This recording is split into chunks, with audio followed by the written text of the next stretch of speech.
আসসালামু আলাইকুম। আজকে আমরা ফটোশপের ফাইল সেট আপ বা ডকুমেন্ট সেট আপ এই জিনিসটা শিখবো, কিভাবে ডকুমেন্ট সেট আপ করতে হয়। প্রথমে আমরা চলে যাচ্ছি ফাইল মেনুতে। ফাইল মেনুতে যাওয়ার পরে আমরা কি করব, আমাদের এই নিউ এ ক্লিক করব অথবা কন্ট্রোল এন চাপ দিলেও আমাদের নতুন এরকম একটা ইন্টারফেস পপ আপ হবে। তো এখানে প্রথমে দেখেন দেওয়া আছে হচ্ছে আমাদের নেম বা নাম দিতে হবে। প্রথমে এইটার নামকরণ করতে হবে, আমাদের প্রজেক্টের নাম কি। হ্যাঁ, তো আমি এখানে দিলাম যে এটা দিয়ে দিলাম ক্লাস 1, ঠিক আছে, সরি ক্লাস 2। হ্যাঁ, ক্লাস 2 না দিয়ে আমি দিই প্রজেক্ট 1। হ্যাঁ, প্রজেক্ট 1, ওকে। দেন এখানে কাস্টমস দেওয়া আছে। এখানে ডকুমেন্ট টাইপ দেখেন, ডকুমেন্ট বিভিন্ন ধরনের ডকুমেন্ট টাইপ হয়ে থাকে। ইউএস পেপার হয়ে থাকে, ইন্টারন্যাশনাল পেপার হয়ে থাকে, ফটো হয়ে থাকে, ওয়েব, মোবাইল অ্যাপ ডিজাইন, মানে এরকম সবকিছু দেওয়া থাকবে। পাশাপাশি কাস্টম অপশনটাও থাকবে। এখানে আপনাকে আপনার ক্লায়েন্ট বলে দিবে যে কোন পেপার সাইজ নিয়ে আপনাকে, ডকুমেন্ট টাইপ নিয়ে আপনাকে কাজ করতে হবে। তো আমরা US paper size, US paper এটা রেখে দিলাম, ঠিক আছে। এরপরে ইউএস পেপারের আন্ডারে দেখেন সাইজ গুলো দেওয়া আছে, লেটার, লিগেল, ট্যাবলয়েড, ঠিক আছে। তা আমরা লেটার নিয়েই কাজ করি। লিগেলটা একটু লেটারের থেকে একটু বড় হয়, লম্বা হয়, আমরা সবাই জানি। তো পাশাপাশি এইখানে আমাদের হাইট এবং ওয়াইডের যে ব্যাপারটা থাকে, ওয়াইড এখানে দেখেন ওয়াইড দেওয়া আছে হচ্ছে আমাদের 8.5, হাইট দেওয়া আছে কত, 11। তো এখানে পরিমাপটা আমাদের ইঞ্চিতে দেওয়া আছে, ইঞ্চি এবং পিক্সেল, পাশাপাশি আরো সেন্টিমিটার, মিলিমিটার, পয়েন্টস এগুলো দেওয়া থাকে। তো এখানে একটু মনে রাখতে হবে, পিক্সেল শুধুমাত্র, এই পিক্সেলের পরিমাপটা শুধুমাত্র আমাদের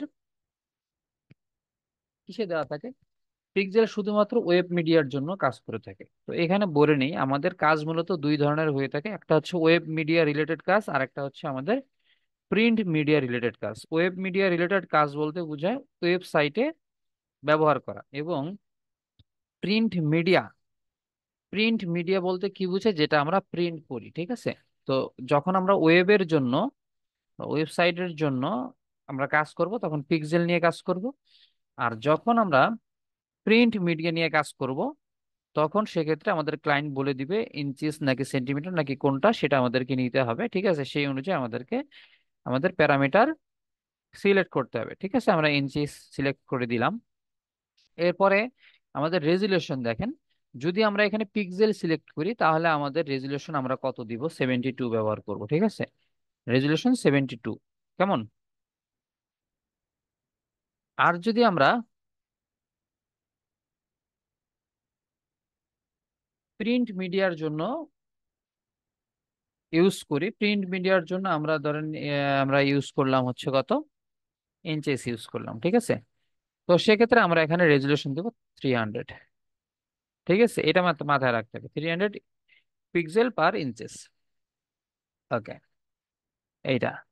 এরপরে আসেন হচ্ছে আমাদের কালার মোড দেওয়া আছে। কালার মোড কি জিনিস সেটা বুঝতে হবে। কালার মোড হচ্ছে আমাদের এখানে দেখেন কয়েক ধরনের কালার মোড আছে, bitmap, greyscale, RGB colour, CMYK colour, lab colour. তো এখানে মূলত আমরা বেশিরভাগ কাজ করে থাকি আরজিবি কালার এবং সিএমওয়াইকে কালার নিয়ে। আরজিবি কালার হচ্ছে মূলত আমাদের প্রিন্ট মিডিয়ার জন্য, প্রিন্টের কাজ যখন করি তখন আমরা আরজিবি কালার ইউজ করে থাকি, ঠিক আছে। এবং যখন আমরা প্রিন্ট মিডিয়ার জন্য কাজ করব সিএমওয়াই কে, আর যদি আমরা ওয়েব মিডিয়ার জন্য কাজ করি আরজিবি কালার, তাহলে বুঝতে পারলাম যে ওয়েব মিডিয়ার জন্য আরজিবি কালার এবং প্রিন্ট মিডিয়ার জন্য সিএমওয়াই কে, এই কালারটা, এই ফাংশনটা ইউজ করব, ঠিক আছে। এই ফাংশনটা ইউজ করব, তো ঠিক আছে। তো আমরা আরজিবি কালার রেখে দিলাম। তো এখানে একটু পার্থক্য একটু বলে নিই, আরজিবি এবং সিএমওয়াই কে এই ক্ষেত্রে আমাদেরকে একটু সতর্ক থাকতে হবে। সতর্কতার জিনিসটা হচ্ছে, যদি আমরা আরজিবিতে কোনো ডকুমেন্টের বা কোনো ফটোর কাজ করি এবং সেই কাজটা যদি আমরা প্রিন্ট করি, তাহলে কিন্তু ছবিটা নষ্ট হয়ে যাবে। ফটোশপে দেখবো এক ধরনের কালার, কিন্তু প্রিন্ট করার পরে দেখবো ডিফারেন্ট হয়ে গেছে, ঠিক আছে, কালারটা নষ্ট হয়ে গেছে। সো এই জিনিসটা মাথায় রাখতে হবে। দ্বিতীয়ত হচ্ছে আমাদের ব্যাকগ্রাউন্ড কালার। সো ব্যাকগ্রাউন্ড কালারে আমাদের এখানে বিভিন্ন ধরনের কালার আমরা দেখতে পাচ্ছি। হোয়াইট থাকে, ব্ল্যাক থাকে, ব্যাকগ্রাউন্ড কালার থাকে, ট্রান্সপারেন্ট থাকে। তো ম্যাক্সিমামে আমরা কি করব, হোয়াইট ব্যাকগ্রাউন্ড কালার নিয়ে কাজ করব। এখানে 8 বিট আছে, 8 বিট, 16 বিট, 32 বিট। আমরা 8 বিট নিয়ে কাজ করব, কেননা এর বড় নিলে আমাদের ফাইলটা কি হয়ে যাবে, একটু বেশি বড় হয়ে যাবে। কেমন? ওকে, দেখেন 16 বিট নিয়েছি এখানে, ইমেজ সাইজ 48 MB। আর যদি আমি 32 বিট নিই তাহলে ইমেজ সাইজ 96 MB হয়ে যাবে।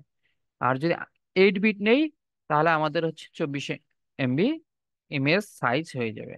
তো ঠিক আছে, এগুলোই আর কি আমাদের সেট আপ। কেমন? তো এইখানে আরেকটা জিনিস হচ্ছে, আমরা অনেক সময় কি করি, এই কালার মোডটা এখানে একটা সিলেক্ট করে দেই। তো পরবর্তীতে আমরা এটাকে কিন্তু যদি প্রয়োজন হয় আমরা এটাকে চেঞ্জ করে নিতে পারবো। ধরেন আমরা এটা ক্রিয়েট করলাম, ওকে করে, ওকে করে, হ্যাঁ। তো এখানে আমাদের চলে আসছে। তো এই ক্ষেত্রে আমাদের দেখেন, আমরা যদি এই প্রজেক্টের আরজিবি কালারকে আমরা পরিবর্তন করতে চাই তাহলে কি হবে, এই কিভাবে পরিবর্তন করব। আরজিবি কে আমরা প্রথমে ইমেজে যাব, ইমেজ থেকে মোডে যাব, মোড থেকে আমাদের এখানে দেখেন সিএমওয়াই কে এটাতে চলে যাব। ঠিক আছে, এখন আমাকে বলছে ওকে, আমি এটা সিলেক্ট করে দিলাম। ঠিক আছে, তো এইভাবে আমরা কিন্তু সিএমওয়াই কে এবং আরজিবি কালারের পরিবর্তনটা করতে পারবো। ওকে, এবার আসেন ইমেজ সাইজের ব্যাপারটা। ইমেজ সাইজ এর আগে আমরা আমরা এখানে দেখতে পাচ্ছি যে এমন একটা ইমেজ সাইজ আমরা করেছি যার হাইট এবং ওয়েট দেওয়া আছে এখানে। এটা দেখেন, হাইটটা বড়, ওয়েটটা ছোট, কিন্তু আমরা এটা চাচ্ছি পরিবর্তন চাচ্ছি। ঠিক আছে, এটাকে আমরা কি করতে চাচ্ছি, পরিবর্তন চাচ্ছি। পরিবর্তনটা কি রকম, আমাদের এটা হবে ওয়েট বেশি, মানে আমাদেরকে প্রস্থে বেশি হবে, লম্বা ছোট হবে। তো সেক্ষেত্রে আমরা কি করব দেখেন, সেক্ষেত্রে আমাদের এখানে পরিমাপ দেওয়া আছে কিছু অটো, এগুলো আমরা চাইলেই করতে পারবো ইমেজ সাইজের জন্য। আবার অনেক সময় আমরা এখান থেকে পরিবর্তন করতে পারবো। সেক্ষেত্রে কি করব দেখেন, তো এখানে আবার একটু লিঙ্ক এবং আনলিঙ্কের ব্যাপারটা ব্যাপারটা জড়িত আছে। আমরা এখানে ধরেন সেন্টিমিটার দিয়ে দিলাম, সেন্টিমিটার ছিল, আমরা ইঞ্চে পরিবর্তন করে দিলাম। 8.5 আর হচ্ছে আমাদের কি 11 চলে আসছে। ঠিক আছে, তো এইখানে আমরা যদি একটু পরিবর্তন করি, দেখেন হোয়াইটটা পরিবর্তন করে যদি 10 দেই, অটোমেটিক কিন্তু আমাদের হাইটটা পরিবর্তন হয়ে যাচ্ছে, আনুপাতিক হারে হয়ে যাচ্ছে। ঠিক আছে, তো এরকম করলে তো আমরা ঠিক আমাদের ওয়েট বা প্রস্থটাকে দৈর্ঘ্য এবং দৈর্ঘ্যটাকে প্রস্থে পরিবর্তন করতে পারতেছি না। তো সেক্ষেত্রে আমরা কি করব, এখানে দেখেন লিঙ্কের অপশনটা আছে, এই লিঙ্কের অপশনটাতে আমরা একবার ক্লিক করব, তাহলে আনলিঙ্ক হয়ে যাবে, আনলিঙ্ক হয়ে যাবে। এখন আমরা যদি এখানে আমাদের ওয়েটটা 11 দেই এবং আমাদের এইখানে যদি হাইটটা 8.5 দিই, তাহলে দেখেন কি হয়ে যায়, 8.5 দিয়ে দিলাম, ওকে করলাম। দেখেন কি পরিবর্তনটা হয়, হ্যাঁ।